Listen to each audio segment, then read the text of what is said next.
இலக்கிய நேயர்களுக்கு வணக்கம். நம்ம இலக்கிய சீரியல்ல இன்னைக்கு என்ன சுவாரஸ்யமா பார்க்க போறோம்னா, நம்ம கார்த்திக் இப்படி சுயநலமா மாறுவாங்கன்னு கொஞ்சம் கூட எதிர்பார்க்கலைங்க. ஏன்னா இந்த கார்த்திக் சொல்ற உண்மையில தான் இருக்கிறது. நம்ம கௌதம் குற்றவாளியா இல்ல நிரபராதின்னு. என்னை கடத்துனது வந்துட்டு எங்க அண்ணனும் எங்க அண்ணி தான் அப்படின்னு இவ்வளோ கீழ்த்தரமா வந்துட்டு இப்படி ஒரு பொய்யை சொல்லி திரும்ப நம்ம கௌதம் வந்துட்டு ஜெயிலுக்குள்ளேயே வச்சுட்டு இருக்கிறதுக்கு கார்த்திக் செஞ்ச சதி திட்டம் என்ன அப்படின்னு தாங்க இந்த ஒரு வீடியோவில் பார்க்க போகிறோம். நம்ம இலக்கியம் வந்துட்டு ஆரம்பத்தில் கார்த்திக் மேலே அளவு கடந்த மரியாதையும் நம்பிக்கை வச்சுட்டு இருந்தாங்க.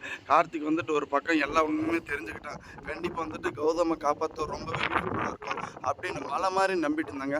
ஆனால் நம்ம கார்த்திக் சொன்ன பொய்னால கேஸ் இன்னும் கொஞ்சம் ஸ்ட்ராங்காச்சு. இந்த ஜட்ஜை மறந்துக்கிட்டு கார்த்திக் நீ வந்துட்டு உண்மையிலே இவ்வளோ பாடுபட்டு இருக்க, கௌதம் தான் உன்னை கடத்துனது அப்படின்ற உண்மை வந்துட்டு நீயே சொல்லிட்டு உன் வாயால் போதும். கண்டிப்பாக இதுக்கு மேலே கௌதம் வந்துட்டு இந்த சட்டத்துக்கு முன்னாடி தப்பிக்க முடியாதுன்னு இந்த ஜட்ஜம்மா தீர்ப்பு வழங்குறதுக்கு முன்னாடி நாம் எதிர்பார்க்காத ட்விஸ்ட்டு நடக்க போதுங்க.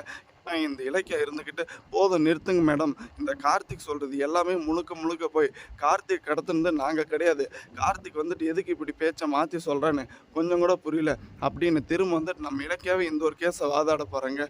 கண்டிப்பாக நம்ம கௌதமுக்கு வந்துட்டு நீதி கிடைக்கணும்னு நினைக்கிறவங்க மறக்காம உங்கள் கருத்துக்களை கமெண்ட் செக்ஷனில் கமெண்ட் பண்ணுங்கள். நம்ம இதைக்க வந்து அடுத்தபடியாக இந்த நாகுவை தாங்க கூப்பிட்றாங்க. இந்த தக்ஷாசினிக்கும் இந்த எஸ்எஸ்கேவுக்கும் பயங்கர ஷாக்கு. இந்த நாகு வந்துட்டு எப்படி இவங்க கைக்கு கிடச்சான் அப்படின்னு. அதே சமயம் இந்த நாகு வந்துட்டு உண்மையை சொன்னாவா கண்டிப்பாக இந்த தக்ஷாசினியோட நிலைமை தலைகீழாக மாறும் அப்படின்னு நம்ம எல்லாருக்குமே தெரியுங்க. அடுத்தபடியாக வாதாட போகிறது நம்ம இலக்கியம். அதே சமயம் எல்லா உண்மையுமே நம்ம நாகு சொல்ல போகிறாங்க. மேடம் என்னை மன்னிச்சிருங்க, பணத்துக்காக ஆசைப்பட்டு நான் இப்படி ஒரு காரியத்தை பண்ணிட்டேன்.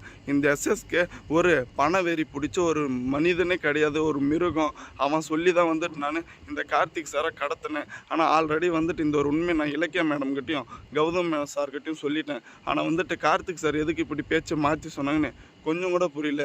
பணத்துக்கு ஆசைப்பட்டு நான் எங்கள் வீட்டோட சுச்சுவேஷன் புரியாமல் இப்படி ஒரு காரியத்தை பண்ணிவிட்டு என்னை வந்துட்டு மன்னிச்சிருங்கன்னு நம்ம நாகு எல்லா உண்மையுமே சொல்ல போகிறாங்க.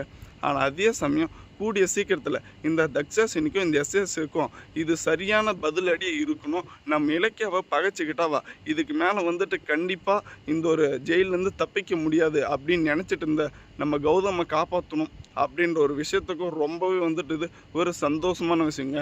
ஏன்னா நம்ம கார்த்திக் வந்துட்டு நம்ம கௌதமை காப்பாற்றிருந்தவா ரொம்பவே சந்தோஷப்பட்டு இருக்கலாம். ஆனால் நம்ம கௌதம் வந்துட்டு இப்போ ரொம்பவே மன உளைச்சலுக்கு ஆளாயிட்டாங்க. ஏன்னா மலை மாதிரி நம்ம கார்த்திகை நம்பிட்டு இருந்தாங்க. நம்ம கார்த்திக் இருந்துக்கிட்டு இப்படி மோசமானவன்னு கொஞ்சம் கூட எதிர்பார்க்கலைங்க. அடுத்தபடியாக இப்போ வரப்போகிற இயரிங்கில் நம்ம நாகு வந்துட்டு எல்லா உண்மையுமே சொல்லிவிட்டு போதும் இதுக்கு மேலே வந்துட்டு கௌதம் இப்படி ஒரு கஷ்டத்தை அனுபவிக்க தேவை அப்படின்னு நம்ம இலக்கிய வாதாடிட்டு நம்ம கௌதம் வந்துட்டு வெளியே எடுத்துகிட்டு வர போகிறாங்க. தேங்க்ஸ் ஃபார் வாட்சிங். இலக்கிய நேயர்களுக்கு நீங்கள் மறக்காமல் நம்ம சேனலுக்கு புதுசு வந்திருந்தால் சப்ஸ்கிரைப் பண்ணிட்டு பெல் ஐக்கானில் தட்டிக்கங்க.